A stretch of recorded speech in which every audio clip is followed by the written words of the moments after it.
Hello, hello, hello. How's everybody doing, guys? It's me, Ruby Moreno. So I decided to do this show, this one that we're going to be hosting right now, about drug addictions, and I'm going to do it. I'm going to do it as Jaime, guys, because that's the individual who Okay. suffered through an addiction, guys. And I know your damn cat's on the counter, but we could go ahead and do it, guys. We're going to go ahead and do it with your cat being in the way, guys. No, I Sally. He just wants to be part of lo this. va a tumbar ahí, lo va a tumbar, lo va a pues. Guys, so let me move a little bit over here. So, like I was telling you guys, an addiction. I want to talk about drug addiction, guys. I lived it for 12 years of my life. It was a miserable life that I lived. I picked it up when I developed an eating disorder. I didn't. Let me move the camera a little bit further this way, Yes. guys. I didn't. I wasn't happy with my weight at one point, guys. I would always fluctuate. Right now, I've lost a lot of weight, even though I'm still big. Not as big as I was at one point. At one point, I was at 558 pounds at one point in my life. I ended up losing a lot of weight. I ended up developing an eating disorder. I tried multiple diet pills, and then I started doing cocaine. Cocaine was a choice of drug. I never had an issue with alcohol. It was always the drug. So it led to my addiction. I would steal. I lived a miserable life. So many times I wanted to commit suicide because I didn't know what loving myself was. I didn't know how to accept myself, how I looked. It was always a guilt of what was I consuming, like food wise. Y me comí este jale, shouldn't have never eaten it. So I went by the restroom and I would make myself plunge, throw up. So it's hard when you live a life as an addict, guys. I know that some of our followers here either have experienced it or have a loved one, a friend, a relative who has lived it. And even the person who's not even consuming the drug but is dealing with the addict is going through hard times. Yeah. Is going through hard times It's not because just hard for them, it's hard for the the people that are person who's around. going through the addiction is affecting everybody in that household. Everybody, all the loved ones in there. I remember in my family, it affected everybody because yes, my brothers still love me, but they shut the door on me because they were tired of the same bullshit. They were tired of the same thing over and over again. And to me, it's very important that we get the message across, guys, that it's there is hope. There is there is positive things in life that a person could find to help each other, or they could help. Sorry, guys. So they could help themselves out. One thing is, I did try multiple rehabs. I went to Charlie's Detox. I went to Double A in Mexico. I went to Torreon Coahuila, and it just didn't work for me. A lot of people kept on telling me, "Hey, you need to change. You need to do this in life. You need to let go of the drug. You need to find yourself. You need prayer. You need church. You need God. You need this." But ultimately, it was me. It took myself, my willpower, and God that gave me the strength to let go of that addiction. And it was harsh. I never had an issue with crack. Yes, I tried it. Never had an issue with meth. I've tried it. Acid, I've tried it. Bars, I tried it. Dusters, I tried it. Marijuana, I tried this. Synthetic weed, I tried it. But that was never my drug of choice. My drug of choice, where I was an addict, was a cocaine user. Was a cocaine user, and it was a consistent thing that I would do it every day. Me trancaba en el cuarto, guys, and I would chug a gallon of water, Wow. trancado en el cuarto, guys, o me iba para el cuartito y me trancaba en el cuartito, guys, and I was drinking a gallon of water.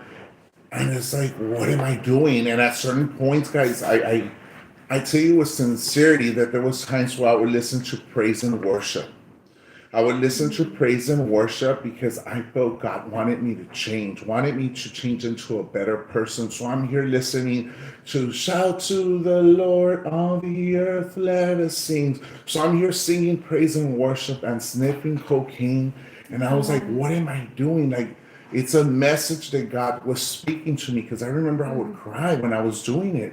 But I would listen to this, guys, and I would do it and do it, and eventually it would break me, and I would fall. And then boom, boom, boom. For days, I would try to fight it, and then I would relapse again, and then relapse again, and relapse again, and relapse again. And what it took me willpower. It took me how to love myself and value as a person. If anybody of my viewers is going through an addiction or have a loved one that's going through an addiction, never give up. There's always hope in life. There's always hope.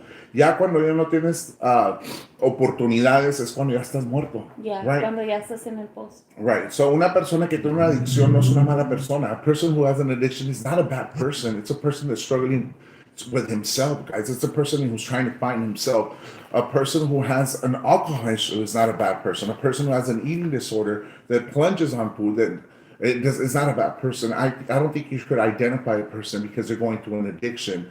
I think a person that is going through an addiction is because they have open wounds in life. And I tell you this, I had a lot of open wounds. I had a lot of open wounds because I just didn't want to be me. I accepted myself as a male. I never had an issue saying, okay, well, I didn't want a penis. I'm great and I'm happy with a penis. I never had an issue with my sexual preference either.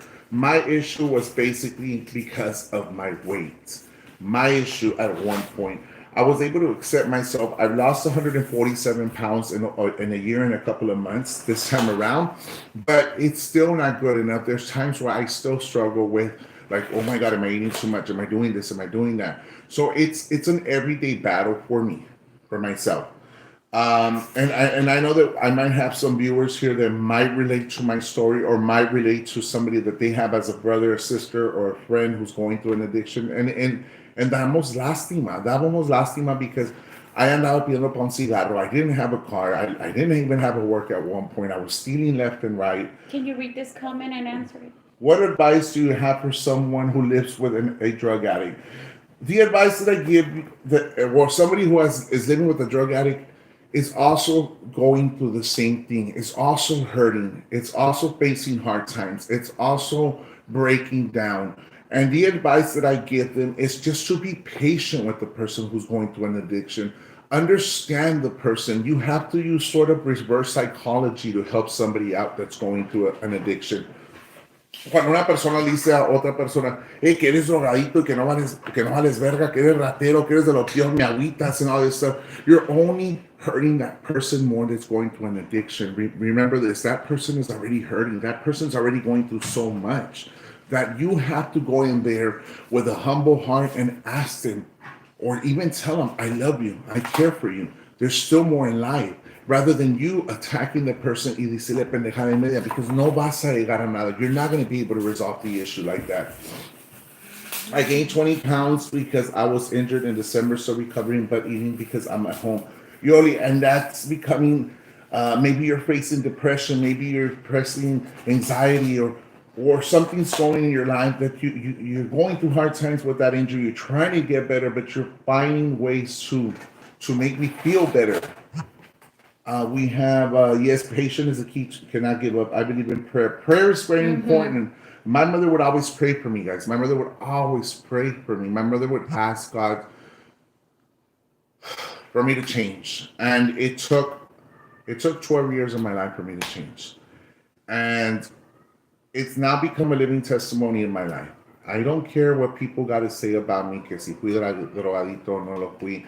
My family knows that I have not consumed a single drug. As a matter of fact, if my brother's here, because he watches my things, he could comment. My brother's more than welcome to comment. I don't have an issue. He watches my videos. He knows for a fact, porque I'm going to be honest, and I'm going to be very blunt. I sold my brother's birth certificate and my social. I sold mine too. I'm not going to deny it. I was very sincere with my brothers when I turned my life around. And they forgave me. And the ring that the sister. And I sold my sister's ring too, her engagement ring, her marriage ring as well. So for somebody to go out there and say, well, he's this, and that, and this and that, my Thank you, family knows me very well, like the palm of their hand.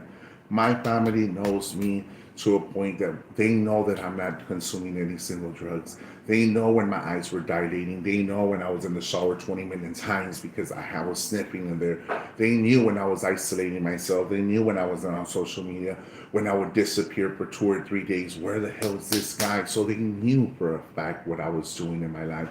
So when they hear other people have, that, okay, well, this person's going through an addiction, or they're saying that I'm doing this, my family laughs about it because they know me very well. They know that Jaime's not doing anything. Jaime could save money now. Jaime could do a lot of things that he wasn't capable of doing. Jaime would start, going into the brother's cars, sister's cars, or whatever to grab the loose change, to be able to get $10 to go buy a dime.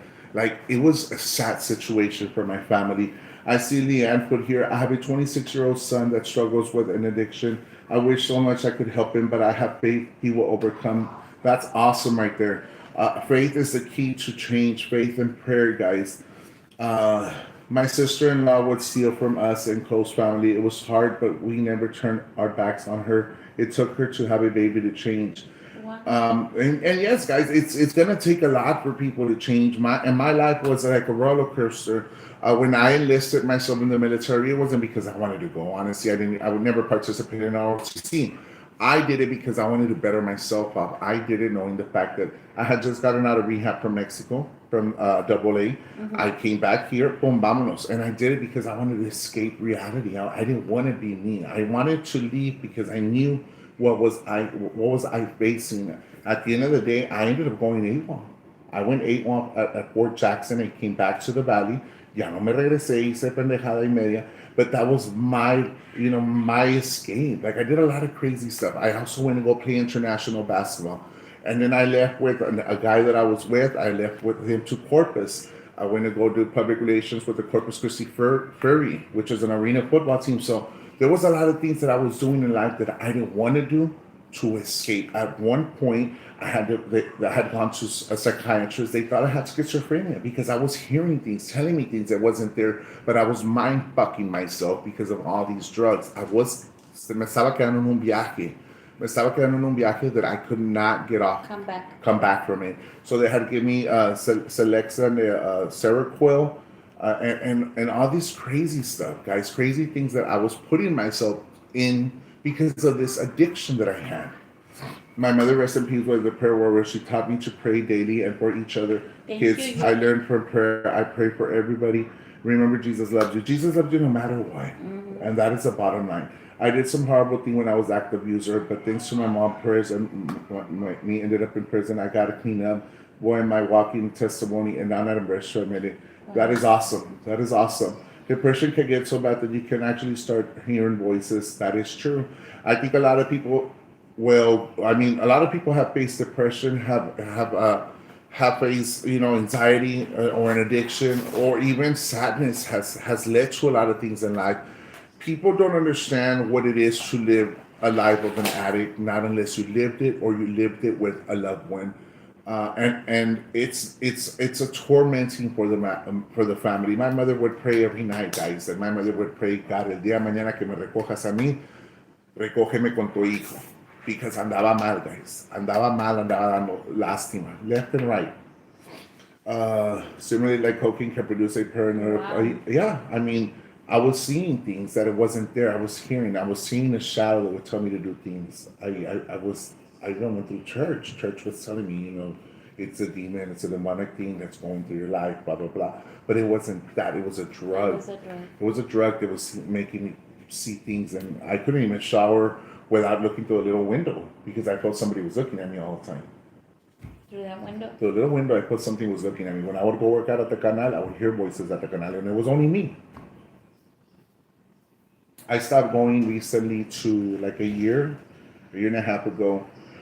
I stopped going to the Dome in Mercedes. The reason why is because I saw something that I'm not gonna be around it. I ended up going to 18th Street Park to work out. So you see things, and ya no quedas normal. After you consume drugs for so many years, you don't live a normal life anymore. You live with paranoia. You live with or people talking about me, staring at me. You see things, you hear things that are not even happening.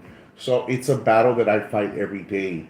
I'm not saying I'm crazy, but it's just personal issues that I have to battle because of the withdrawals of the drugs that I did for so many years. Now I have to live with side effects for the rest of my life. So, aunque dejes 2 años, 3 años, siempre vas a tener eso.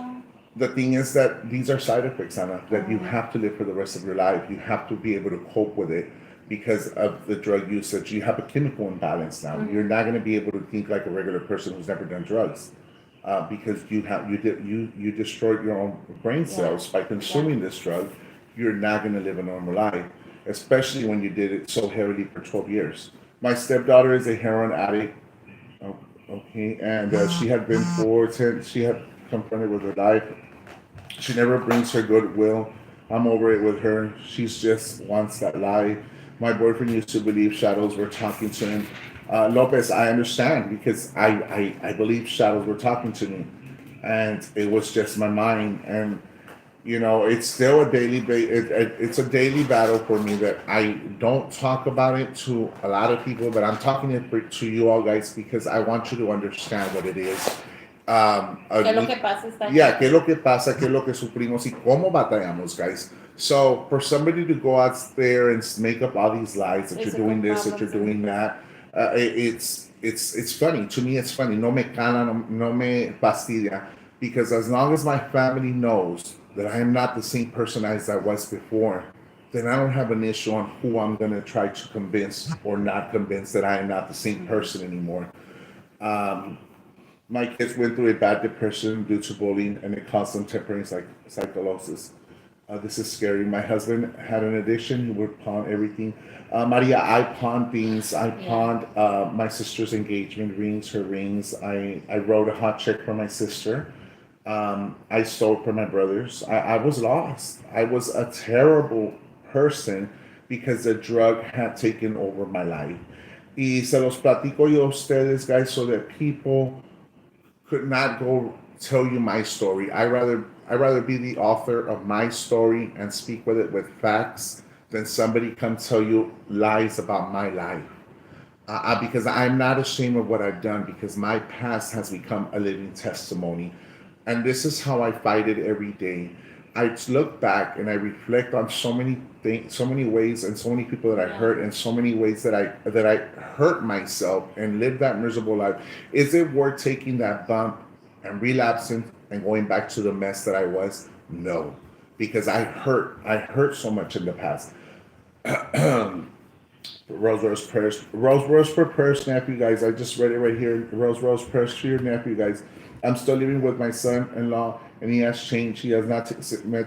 He's not the same guy I met 12 years ago. Ya no queda igual, Ana. So I'm gonna let Anna speak about her personality because she's dealt with somebody who has been Yes. going through an addiction. Go ahead, Anna.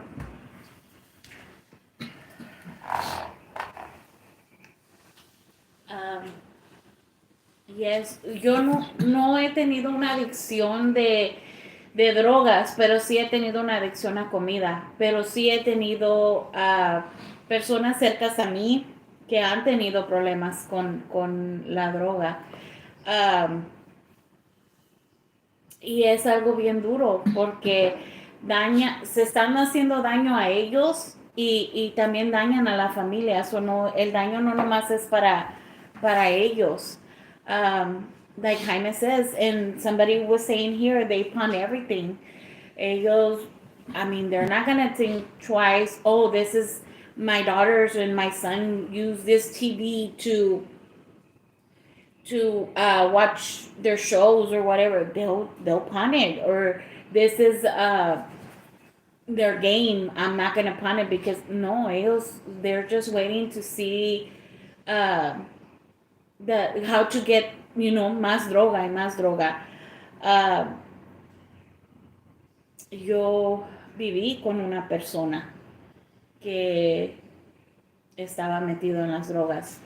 Cuando yo conocí a esa persona, solo fumaba marihuana. So I didn't think it was bad, I didn't think it was like that big of a deal, Ay, de vez en cuando fuma marihuana. So I didn't really think that it would be that bad. Después empezó, and he was okay, like fumaba su marihuana, iba a trabajar, whatever. Después salió a esa Centerec, or yeah, the Centerec que dicen que lo hacen con, like they mix several chemicals to make that marihuana. En ya después empezamos a pelear mucho, por todo peleaba, se ponía de mal humor, ah, sudaba, temblaba, y en una ocasión, ¿verdad? Empezamos a discutir por una soncera, pero él se enojó de verdad, se enojó tanto que me agarró por el cuello y y me estaba ahorcando. Um,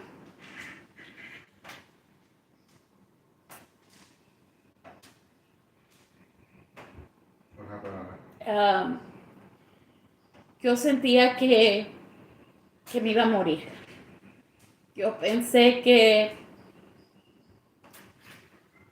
no lo iba a hacer. Y recuerdo que dije, estaba una Virgen de Guadalupe que me trajo una tía de la Ciudad de México de la Basílica, porque cuando estaba yendo por mi tratamiento de lupus a una virgencita. Y recuerdo que volteé y vi la virgencita y dije, Virgencita, ayúdame, si me mata, pues ya me muero ya, pero que no les vaya a hacer algo a mis hijos. At that time, I had Nave was a baby and my oldest. Y él dice que él que él vio que una calavera, que yo era una calavera y que eso lo asustó y fue cuando me soltó. Me sacó para afuera para que agarrara aire y y él dijo que ya no iba, me perjuró que ya no lo iba a volver a hacer, que ya no iba a volver a fumar ni Centerec, ni marihuana, ni quería saber nada de eso. Estuvo bien por unos meses, pero después otra vez empezó. Y decía yo, si lo pudo dejar, ¿por qué no lo deja ya, like, forever, like, que ya lo deje y que ya nunca más lo vuelva a agarrar? Pero now that I know Jaime and I've known other people, they say it's a really, really hard. Si el alcohol es difícil, dicen que las drogas también. Es muy difícil que es de dejarlo. He tenido personas cercanas a mí que han tenido problemas con el alcohol y los he visto cómo han destruido su familia, cómo han destruido sus propias vidas, no nomás la familia. Synthetic marijuana is terrible. It's full of chemicals and yes, it is. Y yo, like, al principio I didn't know like lo que era. Yo pensé que era marihuana, like yo no sabía lo que era synthetic. But I found like the little bags, the little Ziploc bags, and it said for plants, fertilizer for plants or something like that. Decía, y yo decía, pues anda de jardinero o qué, pues que no es llantero, que no compone llantas. Pues anda de jardinero or what. Fue cuando, like, después empecé, I had another friend y y él el esposo de mi amiga y él eran bien amigos y el esposo de él le platicó a esta amiga y esta amiga me platicó a mí, dijo, está haciendo y eso es muy malo. Dijo, mi esposo ya habló con él, pero él está like, oh, no pasa nada, eso no me va a pasar a mí, eso no va a suceder conmigo. Pero yo digo que todas las drogas son malas, hasta el medicamento que nos tomamos, porque hay gente que they have gotten addicted to it. I mean, es también sabido de personas que, they go to the hospital all the time just because they want Hi. that high, que les pongan ese suero con esa medicina I don't like it, guys. When I have had to go and they have to put, I don't like the feeling. It feels terrible. Like, Good cat. prefiero aguantarme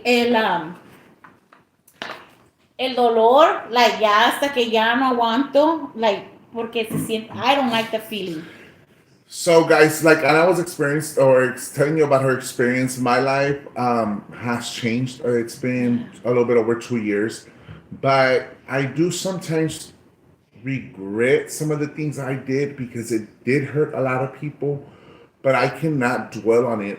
For No. example, when I changed my life around, I felt this embarrassment going out. I felt this embarrassment like, y robé a esta persona o cagué palo aquí or how embarrassing. Like, it was more like a guilt that I had on me.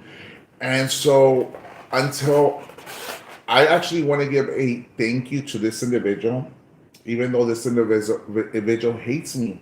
But I want to say thank you to, and I'm going to mention her name, Belda Garcia.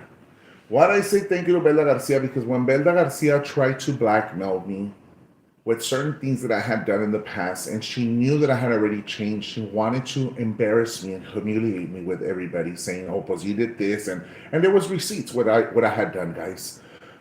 I said, you know what? Fuck it. I'm gonna go ahead and tell everybody and their moms what I did wrong, who I stole from. I'm gonna go ahead and apologize to everybody, and I found the balls to do it.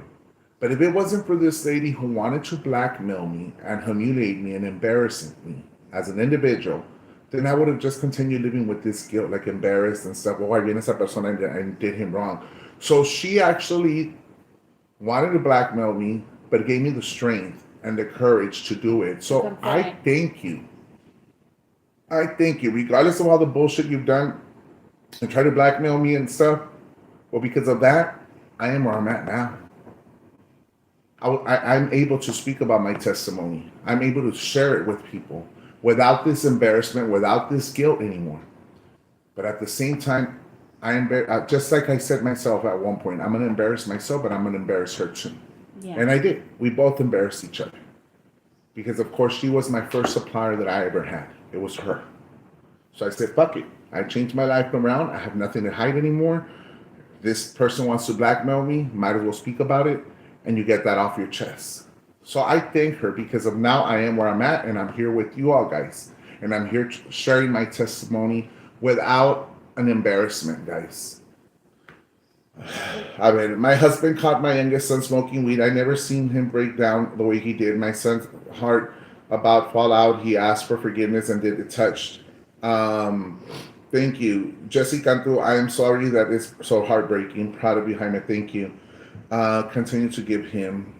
My son took his family to San Antonio, and he said he didn't want anything to do with us, his parents, because we didn't continue to give him the money. Yeah, I mean, the thing is that it's hard. Yeah, they'll try to blackmail you. It's hard. It's not about trying to blackmail you. It's because I'll be honest. I mean, when I lived the life as an addict, it's just that I always have wanted to play the role of que me tiraran lástima. Oh. Andaba dando lástima en las calles. Oh, that my family doesn't love me. My family doesn't care for me. My family is doing this to me. My family is doing that to me. But in reality, my family wasn't doing anything. My family was just trying to show me love, trying to do things for me to better me off. It's not that they didn't love me. It's just that they were tired of my shit.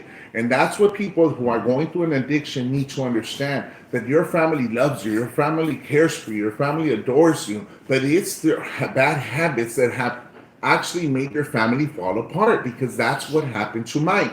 It's not that they didn't love me, it's not that they didn't care for me. It was the stupid shit that I was doing that made people, my family, fall apart.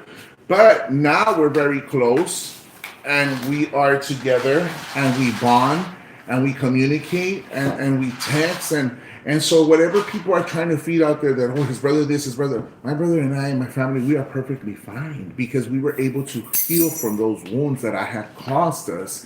So it's nothing new that we've surpassed that. My brother Jesse called me. He's like, hi man, I love you. and I forgive you for everything you did to me, and I forgive you for everything. So my brother and I were like this. My brother Jesse and I were like this. My brother Adrian and I were like this. Art, Maria, all of us, because they know that what I was doing, I accepted it. I spoke about it, and I asked for forgiveness. That is the key for today, or one of the main things that I want to let you know, guys, that never give up on a person who has an addiction, and always show them love and caring. Always show them that you're there. Even if you hate it, that they're doing the worst thing in life, do not give up on them, because you're not going to make things any better on them. So we have, I mean, that's the cat. Yes, that is a cat, guys. That is Riley, who is jumping all over the place, and I never put him in the closet for the show. Poor Es que Riley. va a llorar. I don't care. Miéntalo para afuera. Quiere, ya sabes, Ana. No, he just wants my attention. No, he wants a female. ¿Y por qué cuando me lo acuesto aquí lo estoy sobando? Pues si no eres gata. He wants... No, he wants punani. Let him go outside, let him have fun. ¿Tú agarraste acá tronco? ¿Cuándo? Cuando no, pues tienes los 3 hijos, te da un chorizón, deja que agarre allá panocha allá afuera, déjalo que se va para afuera, deja que goce la vida. No, ya lo voy a llevar para México para que lo arregle. Because we still love art. I'm going 2 years that I don't see my son and both his babies, and all I can do is send him blessings each day. Jesse, I pray that your son one day realizes that you're not a bad parent, that you just wanted the best for him, and that you just wanted to show him what love and caring is. You showed him that tough love, which I'm very proud of you, because sometimes parents ahí andan solapándole todos a los hijos. Por eso tienen hijos que son bien malcriados, hijos que no quieren madurar como personas, hijos que fuman mota o hacen drogas delante de los padres. And that's sad. That's sad. It starts with discipline. I was so struggling that when I didn't have any money to score, I would think, oh wow, baby. I mean, I did plasma, guys. I don't know if you all experienced that. I also donated plasma. I didn't donate it for the right reasons. I was donating plasma to go buy drugs. I did it for. But can you do that when Yeah. you're doing drugs? Yeah. I mean, they don't check you. They don't do blood work, pero yo lo hice. Varias veces I would go to the one in McAllen is it 10th? No, on 23rd. Is it 23rd? Mm-hmm. No, it's 10th Street, Anna. Yes, it's on 10th Street. It's on 10th Street. It's on 10th Street. The one on 10th Street in McAllen. Oh, I've only been to the one in Bicentennial. There's not one in Bicentennial. There was one in Bicentennial. No, there's one on 10th Street. That's the one I would go. When I was attending STC, I never bought a single book. And I don't even know how I got my associates. I never bought a single book. Todo el financial aid money, así me lo gastaba en la droga. Pero yo nunca compré un single book. So I don't even know how I got my associates. I don't know. It was a miracle. I don't know how I got my associates from STC. But I got my associates without buying a single book. Even I went through biology. I went to college algebra. I went through English literature. And you passed it? And I passed everything, government, economics, and I never bought a single book. I would never read a book. What I would do is go to class, así que aprendido iba para class, but I would learn because I would pick it up off, I'm a visual learner, so whatever they would write on the board, that's what I would pick up. Right, because if you give me a book, I'm not going to read it, but if you're explaining to me on the board, it was a lot easier for me to understand, so I never bought a single book. I used to donate plasma con mi prima for unas beers. You see, esa did it. Oh my gosh. Yo nunca he donado plasma, pero sí me han dado.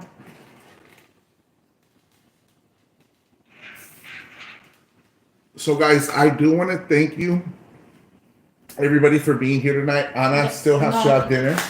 Guys, I'm going to show them. Ana según is starting her diet. Remember, guys, we started this one 2 days ago, Monday? Ana says she was going to start her diet, and I'm going to put you on the spot because I don't want you to be lying to our team. No, porque te voy a quitar. Ana's dinner and my dinner because we're going to share. Yeah, para que no sea tanto el plato. We're going to share Ana's dinner. Ay, mamalona, puro panda in the house. Puro panda. This is puros carbs y puro protein, dice Ana, guys. So, Ana. But I thought I could eat rice. No, rice has too much carbs. Who's this? I don't know. Check it out. Pornhub.com. This is Jaime. How may I direct your call? Hi. Quería hablar con los Mándeme. ¿En qué le puedo ayudar? porque estoy a la Sí. Está bien. We can take you off the air if you want.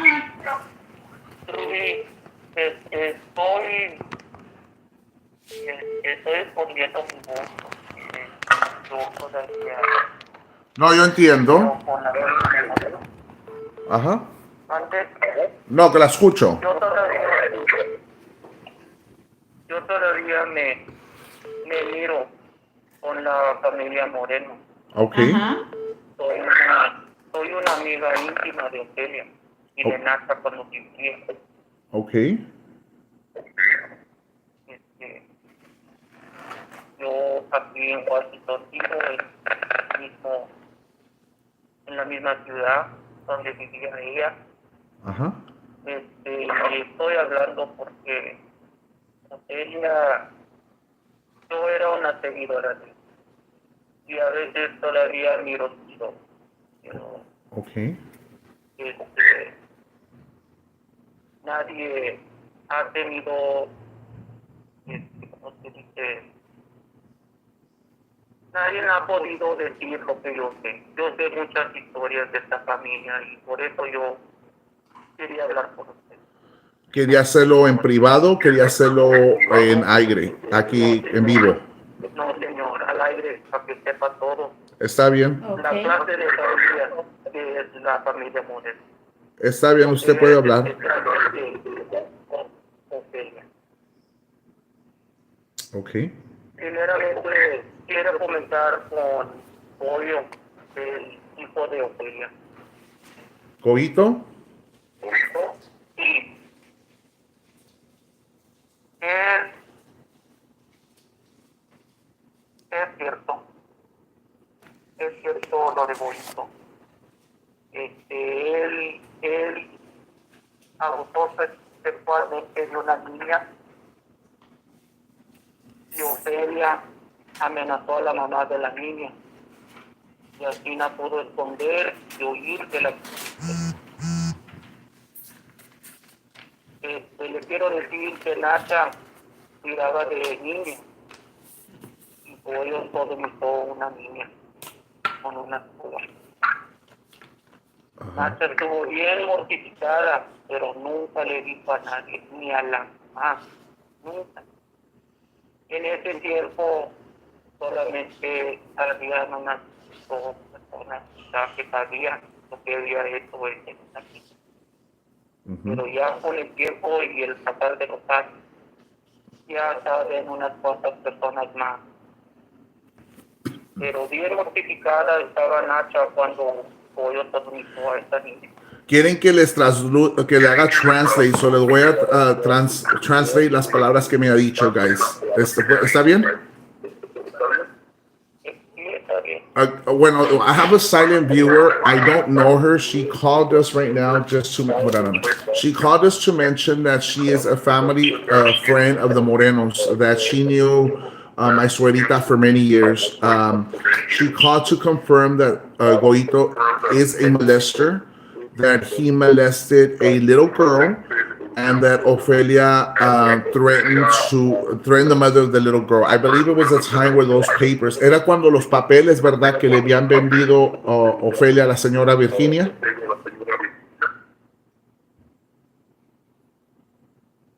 Sí, Okay, it was the little girl that Ophelia had sold the papers to the mom to. Goito molested this little girl. La niña, La niña. la niña que murió, sí, murió en Virginia. Entonces, esa niña, los padres tenían el recibo de nacimiento y tenían el número social de la niña. Según esa casa de los padres de esa niña se quemó. Y Ofelia tomó posición de ese recibo de nacimiento y se lo vendió a esta mujer.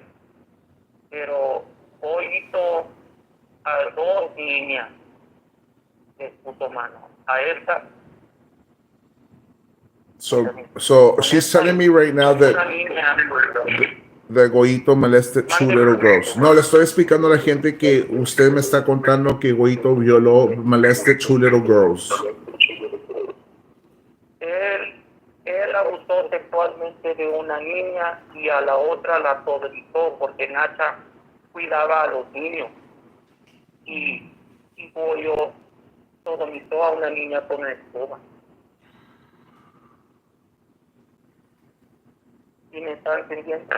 Sodomizar. Ajá. Entonces, lo de Goyo es cierto. Nada más que ella la quiere esconder, pero ella, de esa manera de amenazar a la gente, pudo escapar de la justicia. Pero lo que yo quería... Sabe que esas niñas todavía pueden ponerles cargos a Goyito porque no hay statute of limitation. Cuando es abuso de sexo de menor de edad, esas niñas pueden ponerle cargos, aunque ya estén grandecitas, Aunque tengan 50 años. a Goyito. Yeah, there's no statute of limitation for that. La niña, la hija de la señora que tomó posesión desde certificado de nacimiento, no sé qué vaya a hacer ella. Uno no puede ocultar. Pero la otra niña, ni la madre supo lo que Goyo hizo. La mamá Nacha nunca le contó a su mamá. Wow. Nunca le contó. ¿Y ustedes cómo se dieron cuenta?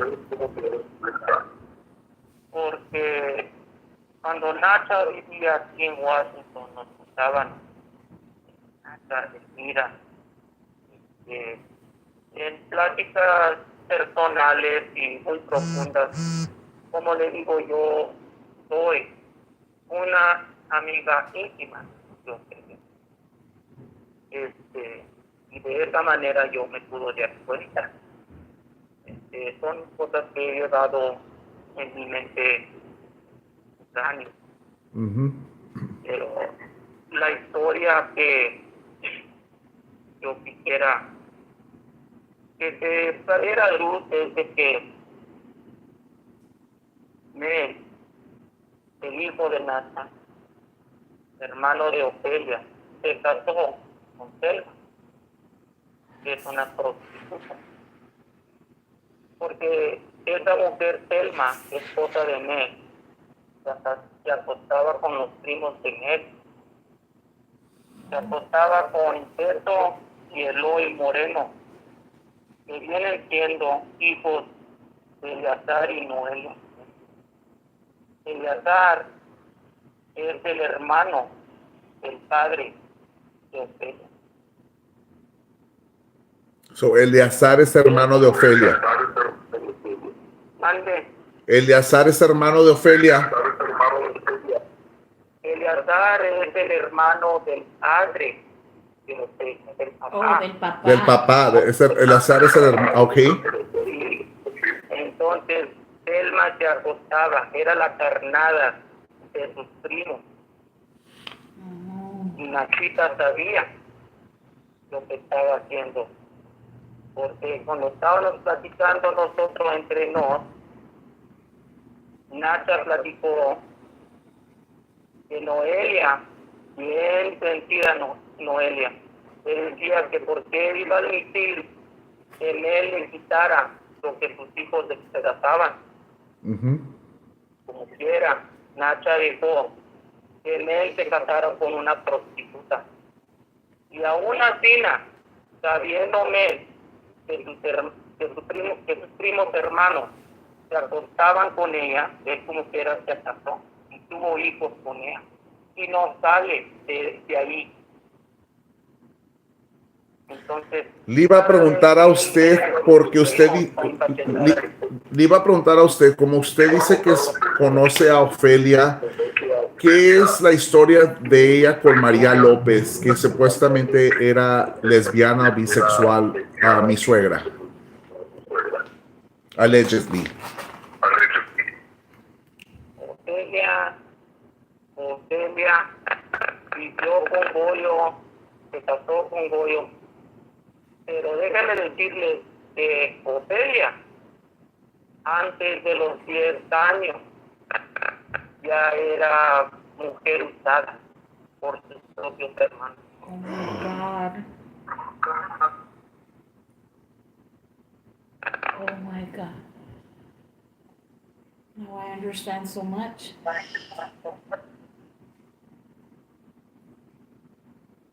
Es cierto. Pero yo nomás, yo tengo muchos más historias. Como le digo, tengo años y años conociendo a esta familia Moreno. Y muchas de las cosas de entre familia me di cuenta porque Nacha me contaba en confianza. Pero Nacha ya tiene desde el 2016 que murió. Entonces, a mí no me puede reclamar nada. Yo por eso se lo supe. Pero, Rubí, te felicito por tu show. Gracias. Quisiera que me permitieras hablar ahí y cuando para seguir con las historias de la dinastía de los Morenos. No, usted puede hablar cuando usted quiera. Ese es el programa donde ustedes pueden hablar y contar las historias. Yo no tengo ningún problema con que usted hable. Pues muchas gracias por su atención y lo felicito otra vez por su show. Hasta Gracias. luego. Hasta luego. Gracias, que pase buena noche. Guys, I don't know. This caller called us right now when we were about to end our video. I have, it is a Washington number. And I'm in shock. I'm in shock. I was trying to have a show without this going on, but you know, she called in. I'm not going to be disrespectful and hang up on anybody. My show was today about an addiction. And basically what she says is that Ofelia was being molested by her brothers, all of them. They molested her at the age of 10. She mentioned that allegedly, she had mentioned that Goito is a pedophile that molested 2 little girls. And then she mentioned, allegedly she molested 2 little girls. And then she mentioned that the brothers were fucking the same girl. And her uncles, right? Eran los uncles? Eleazar and another uncle, and that girl was a prostitute, and she ended up married one of the brothers and had kids with. And that's just alleged stuff that did not come from me, obviously. It's coming from a third party or second party. She asked if she could continue to call the show, and I said yes. She is more than welcome to call the show, just like anybody could. I don't recognize this person. Honestly, I've never spoken to this person before. I'm shocked. I'm honestly shocked, guys, with what they just said. And I don't know what else to say. Honestly, I don't. I don't. Now, my suegrita went through being molested as a little girl, and I'm totally sorry that would occur to you. I never wish this or that upon anybody, regardless of the situation. I don't wish it on anybody, guys, regardless if she's my worst enemy. I don't. She might wish death on me. She might wish other stuff on me, whatever, but I'm not the type of person. I dislike her actions, but thank you. I thank everybody for being here with us tonight, guys. I appreciate it. Thank you, guys. God bless you guys. Tomorrow, catch us live early again, same time. Thank you. Thank you. Have a good night.